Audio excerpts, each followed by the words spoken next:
Welcome back to my channel. ഇന്നത്തെ പുതിയൊരു വീഡിയോയിലേക്ക് എല്ലാവർക്കും സ്വാഗതം. ഞാൻ ഇന്നും കുറച്ച് ടിപ്സുകളൊക്കെ ആയിട്ടാണ് കേട്ടോ വന്നിട്ടുള്ളത്. ആദ്യത്തെ ടിപ്സ് എന്താണെന്ന് നോക്കാം. നമ്മുടെ വീട്ടിൽ ഇഞ്ചിയൊക്കെ ഇതുപോലെ തൊലി കളഞ്ഞെടുക്കണമെങ്കിൽ ഒരു എളുപ്പ വഴിയാണ്.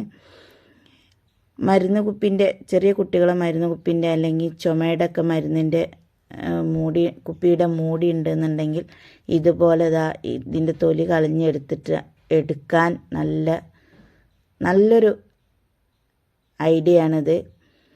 കത്തി കൊണ്ടൊക്കെ ഇതാക്കുകയാണെന്നുണ്ടെങ്കിൽ കുറച്ചും കൂടിയൊക്കെ അതിൻ്റെ കാമ്പ് പോരുമല്ലോ. ഇങ്ങനെ ചെയ്യുകയാണെന്നുണ്ടെങ്കിൽ തൊലി മാത്രം നമുക്ക് നല്ല വൃത്തിയായിട്ട് ക്ലീനായിട്ട് എളുപ്പത്തിൽ ചെയ്യാൻ പറ്റും.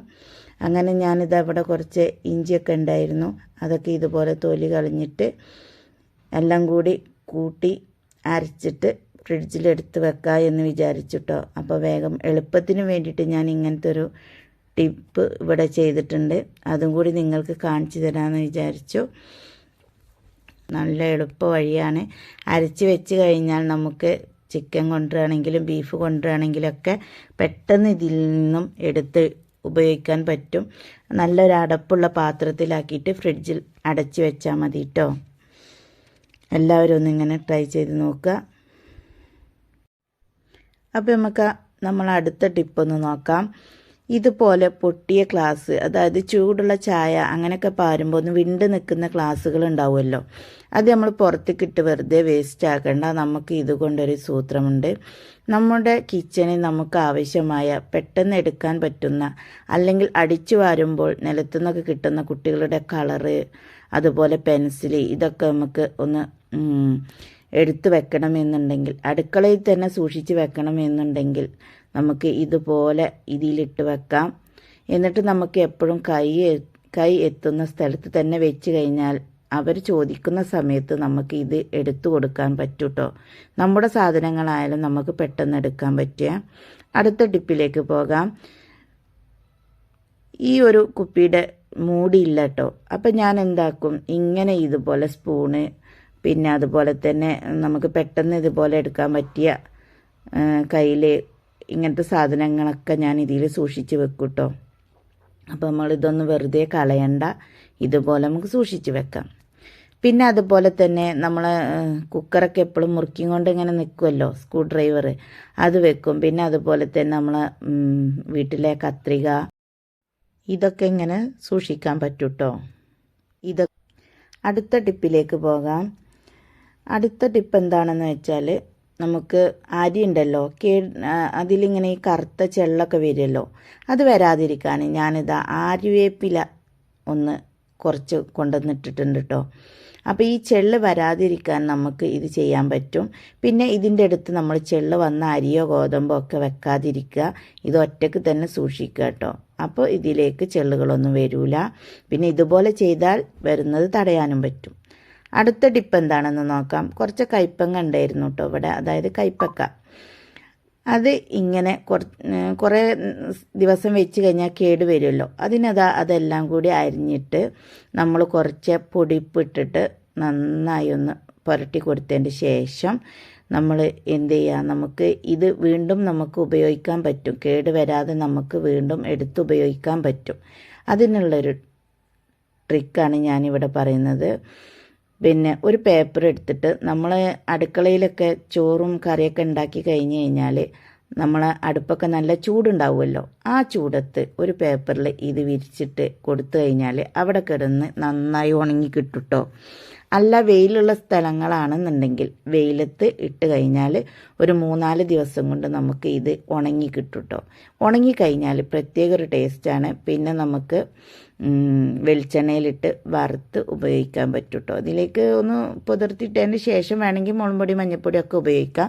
അല്ല, ഇങ്ങനെ തന്നെ പൊരിച്ചെടുക്കുകയാണെന്നുണ്ടെങ്കിൽ ഇങ്ങനെ ചെയ്യാം കേട്ടോ. അപ്പോൾ ഞാനിങ്ങനെ ചെയ്തിരുന്നു. അപ്പോൾ എല്ലാവരും ഒന്ന് ഇങ്ങനെ ട്രൈ ചെയ്ത് നോക്കാം കേട്ടോ. അടുത്ത ടിപ്പ് എന്താണെന്ന് നോക്കാം. നമ്മളെല്ലാവരും ഫ്രീസറിൽ സൂക്ഷിക്കുകയാണെന്നുണ്ടെങ്കിൽ നമ്മുടെ മീനൊക്കെ ഇങ്ങനെ കട്ട കിട്ടുമല്ലോ.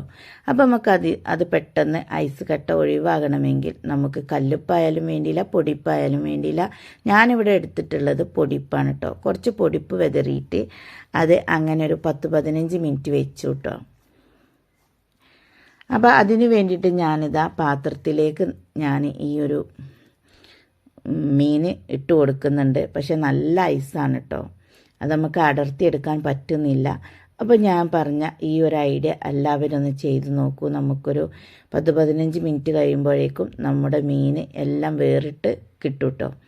പക്ഷെ ഫുള്ളായിട്ട് ഐസായിന്ന് പോവില്ല. പിന്നെ വേറിട്ടതിന് ശേഷം നമുക്ക് ആവശ്യമുള്ള മീൻ എടുത്തതിൻ്റെ ശേഷം നമുക്ക് വെള്ളം ഒഴിച്ച് വെച്ചാൽ മതി കേട്ടോ. അപ്പോൾ അതാ ഞാനിവിടെ അങ്ങനെ ചെയ്തിട്ട് നമ്മുടെ മീനൊക്കെ ഇതാ ഒക്കെ അടർന്ന് കിട്ടിയിട്ടുണ്ട് കേട്ടോ. പിന്നെ ഇത് ഫുള്ളായിട്ട് എനിക്ക് എടുക്കണം, അതുകൊണ്ട് ഞാൻ പിന്നെ ഫുള്ളായിട്ട് വെള്ളം ഒഴിച്ച് വെച്ചു. പിന്നെ കുറച്ച് കഴിഞ്ഞതിന് ശേഷം മുറിച്ചെടുത്തിട്ടോ.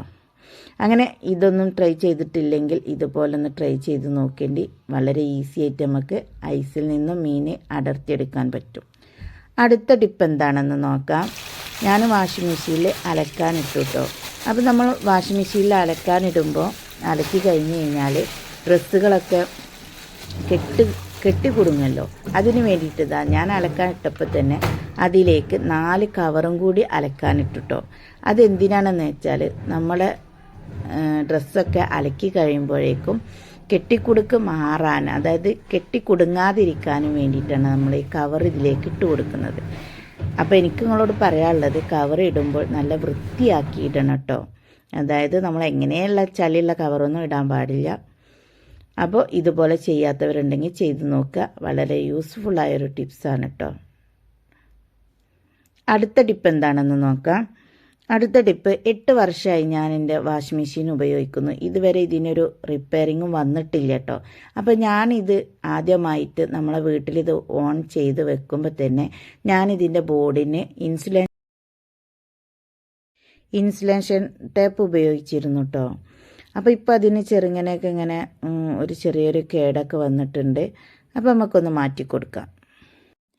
അങ്ങനെ ഇപ്പോൾ 8 വർഷമായിട്ട് നമ്മൾ ഉപയോഗിച്ച് ഈ ഒരു ഇൻസുലേഷൻ ടേപ്പ് ഇതാ ഇവിടെ ചെറിയ ഇങ്ങനെ കംപ്ലൈൻറ്റ് ഇങ്ങനെ പൊങ്ങി വരലൊക്കെ തുടങ്ങിയിട്ടാ സൈഡിൽ. അപ്പം ഞാൻ വിചാരിച്ചു അതൊന്ന് എടുത്തിട്ട് പുതിയതൊന്ന് ഒട്ടിച്ച് കൊടുക്കാമെന്ന് വിചാരിച്ചു. അങ്ങനെ ഞാനൊക്കെ എടുത്ത് മാറ്റുകയാണ് കേട്ടോ. ഇത് കണ്ടില്ല നിങ്ങൾ, ബോർഡിന് ഒരു കംപ്ലൈൻറ്റ് ഉള്ള ബോർഡല്ല, തുള്ളി വെള്ളം അതിലേക്ക് ചെന്നിട്ടുമില്ല കേട്ടോ. അപ്പോൾ വെള്ളം കടന്നു കഴിഞ്ഞാൽ നമുക്ക് എങ്ങനെയായാലും ഇതിൻ്റെ ബോർഡിന് കേട് വരും. ബോർഡ് മാറ്റണമെങ്കിൽ 3500-4000 രൂപ കൊടുക്കണം കേട്ടോ. അപ്പോൾ ഞാനിത് ഒട്ടിച്ചെടുക്കാനായിട്ട് ഞാൻ ഇക്കാൻ്റെ സഹായം തേടി. കാരണം എൻ്റെ ഒരു കയ്യിൽ ഫോണാണല്ലോ, 2 കൈയില്ലാതെ ഇത് ഒട്ടിക്കാനും പറ്റൂലല്ലോ. അങ്ങനെ ഇക്ക വന്നത് ഒട്ടിച്ച് തന്നു. അപ്പോൾ ഇതിൻ്റെ കൂടെ 2-3 ഓട്ടോമാറ്റിക് മെഷീൻ ഇവിടെ ബോർഡൊക്കെ മാറ്റേണ്ടി വന്നിട്ടുണ്ട്, ഉള്ളിലേക്ക് വെള്ളം കടന്നിട്ട്. ഇങ്ങനെ എല്ലാവരും സൂക്ഷിച്ച് കഴിഞ്ഞ് കഴിഞ്ഞാൽ നമുക്ക് ഒരു 3500-4000 രൂപ നമുക്ക് മുടക്കാതെ നമ്മളെ വാഷിംഗ് മെഷീൻ എപ്പോഴും നമുക്ക് ഉപയോഗത്തിന് പറ്റൂട്ടോ. അപ്പോൾ എൻ്റെ ഇന്നത്തെ വീഡിയോ ഞാൻ ചെയ്യുന്ന കുറച്ച് കാര്യങ്ങളാണ്, അതും കൂടി നിങ്ങൾക്കൊന്ന് മനസ്സിലാക്കി തന്നെന്ന് മാത്രം. അപ്പോൾ എല്ലാവരും ഒന്ന് എൻ്റെ വീഡിയോ സ്കിപ്പ് ചെയ്യാതെ കാണാം, ഷെയർ ചെയ്യുക, ലൈക്ക് ചെയ്യുക, സബ്സ്ക്രൈബ് ചെയ്യുക. പുതിയൊരു വീഡിയോയുമായി വീണ്ടും കാണാം. അസ്സലാമു അലൈക്കും.